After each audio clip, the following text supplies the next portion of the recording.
Mga everyday na gawain ko bilang isang nanay, asawa at content creator. Hello mga Marites! For today's video, pagkagising namin may pa-breakfast in bed itong asawa ko. Ay feeling ko tuloy napakaganda ko ngayong araw at wag na kayong kumontra, madalang lang naman ruguto. Tamang-tama nga maulan yung panahon at ganito yung masarap na breakfast. Pagkatapos nga namin kumain, kumilos na ako at magpapalit nga ako ng bedsheet. Ansawik yung pagpapalit ko ng bedsheet pero pag tinatamad ako umaabot to ng 2 linggo, no ko?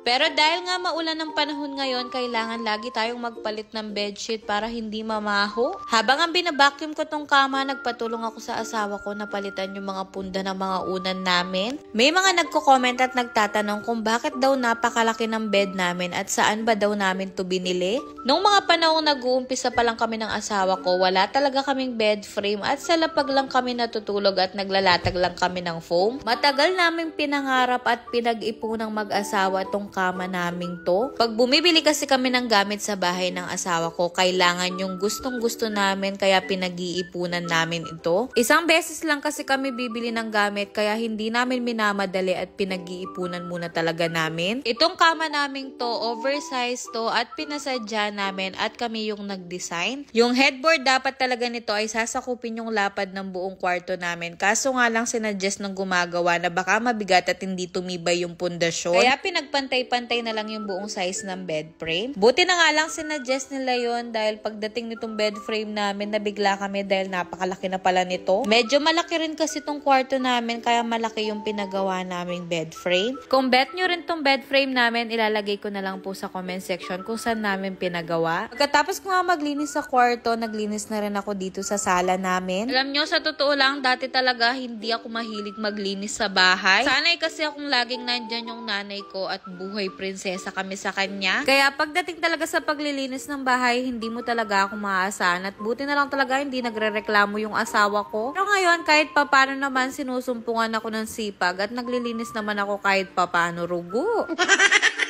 Alam nyo, may mga nagsasabi nga na tamad ako at makalat ako sa bahay pero wala naman akong pakialam sa kanila.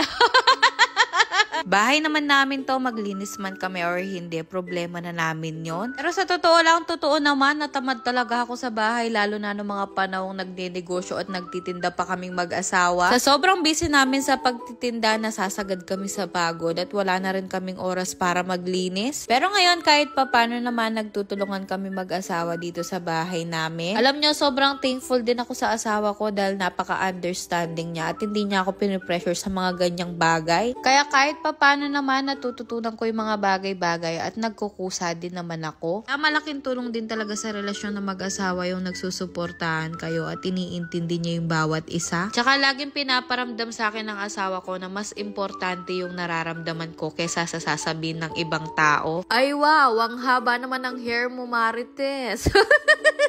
Kaya talaga namang mahal na mahal ko yung asawa ko dahil bukod sa mapagmahal at responsable na siyang asawa at ama,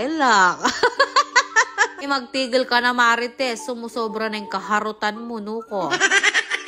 O, bago po ang lahat, kain po tayo. Hanggang dun na lang, sana naman napasaya at nalibang kita ngayong araw. Pa-share naman itong video ko. Salamat po.